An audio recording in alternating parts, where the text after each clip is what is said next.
बिस्मिल्लाहिर्रहमानिर्रहीम। अस्सलामुअलैकुम। जैसा कि आप देख सकते हैं स्क्रीन पर कि आज की वीडियो नक्श नंबर 3 की है, अल्लामा लाहौती का नक्श नंबर 3। इस हवाले से मैं 2-3 वीडियोस ऑलरेडी अपलोड कर चुकी हूँ जो बार बार यही क्वेश्चंस कर रहे हैं कि कौन से इंक यूज़ की जाए, रोज़ाना एक लिख सकते हैं या ज़्यादा लिख सकते हैं। वो तमाम सवालों के जवाब जो हैं मैं अपनी हर वीडियो में ऑलमोस्ट दे रही हूँ। अगर आप अल्लामा लाहौती के 12 नक्श, अल्लामा लाहौती के 12 नक्श जो हैं उनका लिखने की तरकीब या तरीक़े, और तीसरी मैंने एक जन्नत का पैदाइशी दोस्त एपिसोड 174, इन पे मैंने तमाम की एक प्लेलिस्ट बना दी है अपने चैनल पे, आप जाके देख सकते हैं। और इसी तरह मैंने अल्लामा लाहौती का नक्श नंबर 1 और नंबर 2 दोनों की वीडियोस अपलोड की हैं कि नक्श किस तरह लिखने हैं, क्योंकि आप लोगों के बहुत ज़्यादा कमेंट्स आ रहे थे कि नक्श लिख के दिखा दें। तो इसी तरह मैंने नक्श लिख के दिखाया है ताकि आपको आसानी हो जाए। नक्श बनाना कोई ख़ास ज़्यादा मुश्किल नहीं है, देखने में लग रहा है, लेकिन थोड़ी सी कुछ क्रिटिकल पॉइंट्स हैं जहाँ इस नक्श को लिखने में अगर आप उन चीज़ों का ख्याल रखेंगे तो नक्श बहुत आसानी से बन जाएगा। जैसा कि आप स्क्रीन पे देख सकते हैं कि ये नक्श नंबर 3 है, और इस नक्श को बनाने के लिए मैंने सबसे पहले जो है बॉक्सेस बना लिए हैं। ये देखें, मैंने इस तरह सबसे पहले बॉक्सेस बना लिए हैं। अब ये बॉक्सेस देखने में बहुत आसान लग रहे हैं, लेकिन थोड़े से इसके अंदर कुछ पॉइंट्स ऐसे हैं जो कि शायद आपको भी बनाते हुए मुश्किल का सामना हो। सबसे पहले मैं आपको ये बताती चलूँ, अगर आप इस नक्श को देखेंगे, ये हेक्सागॉन शेप है जिसकी 6 साइड्स होती हैं, 1 2 3 4 5 6। ठीक है, एक तो ये पॉइंट आपके माइंड में होना चाहिए कि आपने 6 साइड्स बनाना है। सेकेंडली, मेक श्योर कि आप इस कॉर्नर से इस कॉर्नर तक एक लाइन ड्रॉ करेंगे और उनके बीच में आपने 2 लाइनें ड्रॉ करनी है इस साइड पे, और यहाँ पर एक लाइन ड्रॉ होगी। ठीक है, आप देख सकते हैं। उसके बाद आप जब लाइन यहाँ से ड्रॉ करेंगे, ख्याल रखना है कि यहाँ मिड में एक्स्ट्रा बॉक्सेस ना बने। ऑल टुगेदर अगर इन बॉक्सेस को आप काउंट करेंगे तो 37 बॉक्सेस बनते हैं। एक और आपको क्लू देती जाऊँ, अगर आप इन लाइंस को थोड़ा सा टिल्ट करके बनाएंगे, मींस थोड़ी टेढ़ी हों, जिस तरह ये लाइन स्ट्रेट नहीं है, थोड़ी सी टेढ़ी है, इस तरह की ये सारी लाइंस जो हैं थोड़ी सी टेढ़ी हैं, टिल्टेड हैं। आपने इसी तरह बनाना है। आइए मैं आपको दिखाती हूँ जो बॉक्सेस मैंने बनाए हैं। ये देखें, यहाँ आपको दिखाई दे रहा होगा कि मैंने किस तरह ये थोड़ी सी स्लांटिंग, थोड़ी सी टिल्टेड लाइन बनाई है। तो क्योंकि उसी तरह बॉक्सेस जो हैं प्रॉपर बन पा रहे हैं। इसी तरह आपने ये मिड लाइन एक कॉर्नर से दूसरे कॉर्नर पे जॉइन हो रही है, और उसके साथ 2 नीचे लाइंस बनेंगी और एक यहाँ बीच में बनेगी।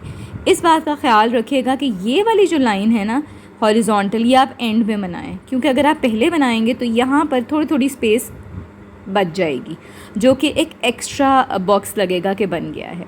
तो इसलिए मेरी ये सजेशन है कि आप पहले ये वाली लाइंस बनाएं और बाद में ये लाइंस थोड़ी सी टिल्ट होके बनेंगी, तो इसमें कोई हर्ज नहीं है क्योंकि नक्श में भी कुछ इसी तरह से ही दिया गया है। सबसे पहले आपने यहाँ अपना और अपनी वालदा का नाम लिखना है। इसी तरह जब आप नक्श लिखने लगेंगे तो यहाँ आपने एक बॉक्स बनाकर अपना और अपनी वालदा का नाम लिखना है। यहाँ अगर आप बॉक्स नहीं भी बनाएंगे तो आप नाम लिख दें, that is enough, I think so. Secondly, इस नक्श को लिखने के टाइम पे अंदर वाले जो सारी चीज़ें हैं वो तो बहुत आसानी से आप कर देंगे। ये जो है हरूफ मक्तात का नक्श है। हमने अलिफ लाम मीम पहला नक्श किया था, अलिफ लाम मीम सॉद दूसरा नक्श था, अब ये तीसरा नक्श है अलिफ लाम रॉ।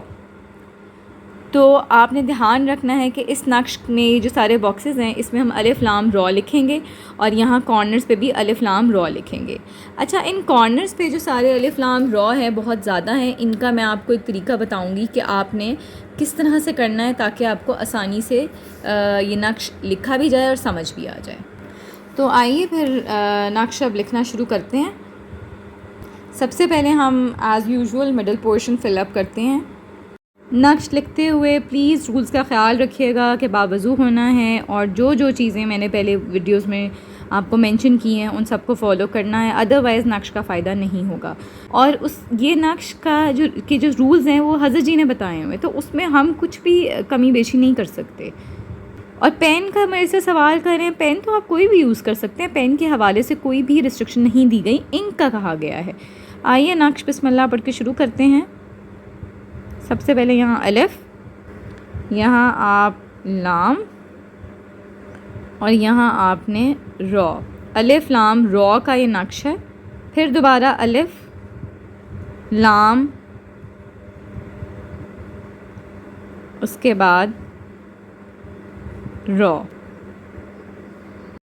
अब मैं नक्श लिखती हूँ, आप भी मेरे साथ लिखिए।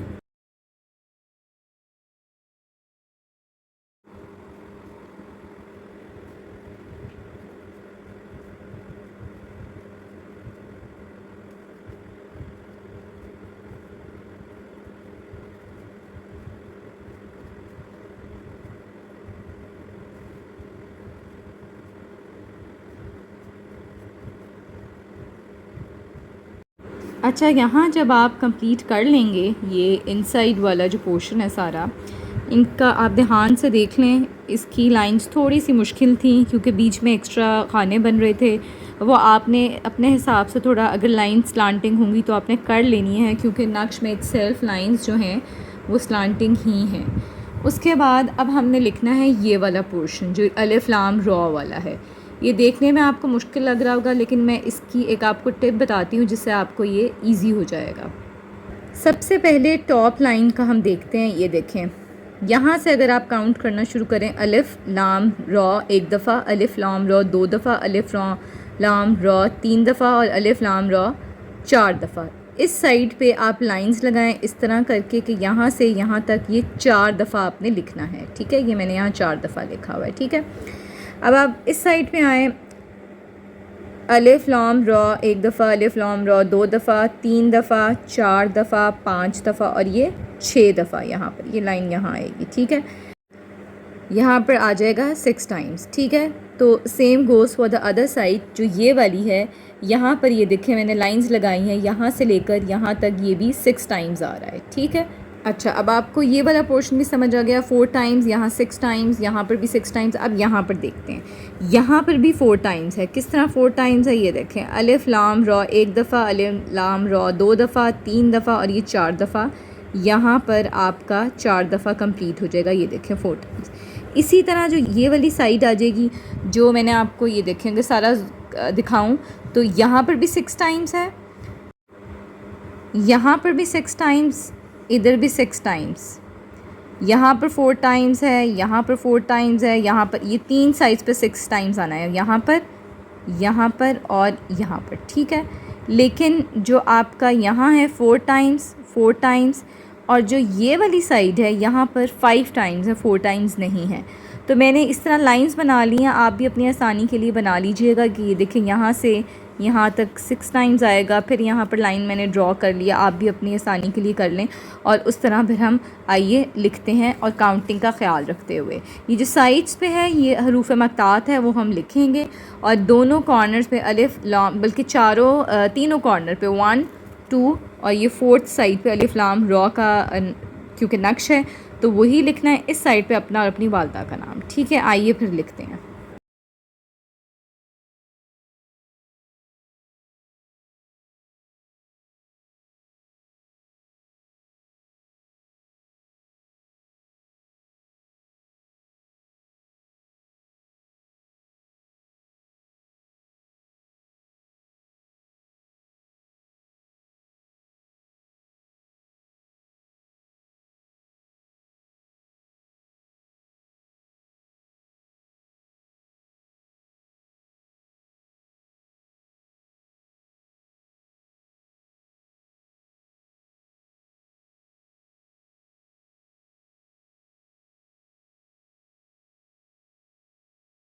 यहाँ पर ऑलमोस्ट हमारा जो नक्श है वो कंप्लीट हो गया है। अब हमने साइड्स पे जो हरूफ मक़तात हैं वो लिखने हैं। हरूफ मक़तात कोशिश कीजिएगा कि थोड़ा खुला खुला लिखें ताकि पूरा आ जाए। सबसे एंड में हम यहाँ पर अलिफ लाम रॉ, अलिफ लाम रॉ और अलिफ लाम रॉ यहाँ तीनों साइड्स पे लिखेंगे। तो आइए चलें फिर हरूफ मक़तात लिखना शुरू करते हैं। यहाँ से मैं लिखना शुरू करूँगी कॉफ, नून, अलिफ लाम मीम सौद। फिर अलिफ लाम रॉ, काफ हा या आइन सौद, तोहा, यहाँ पर आएगा तोसीन मीम, तोसीन यासीन, सौद, हा मीम आइन सीन कौफ, हा मीम। यहाँ पर हरूफ मक़तात कंप्लीट हो जाएंगे। ये हरूफ मक़तात जो आपने पढ़ने हैं नक्श लिखने के बाद। आइए फिर इसको लिखते हैं। यहाँ पर आप मेरे साथ लिखें।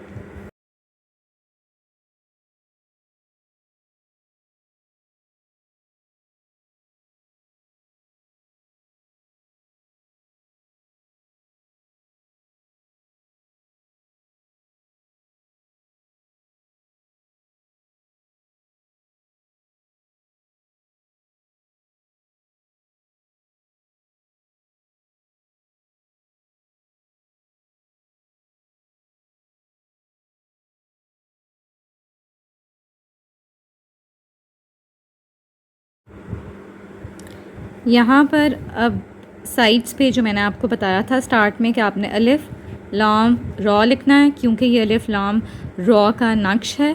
और हर कॉर्नर, तीनों कॉर्नर पे लिखेंगे और इसके ऊपर 3 दफ़ा लिखेंगे अलिफ लाम रॉ, अलिफ लाम रॉ, फिर अलिफ लाम रॉ। इसी तरह लिखना है जिस तरह मैं लिख रही हूँ, अलिफ लाम और रॉ। ठीक है, एक साइड पे कंप्लीट हो गया। अगर आपको मैं ओरिजिनल नक्श पे दिखाऊं तो वो भी इस तरह है, इस तरह से लिखना है। अब हम इस कॉर्नर पे जो है वो लिखेंगे।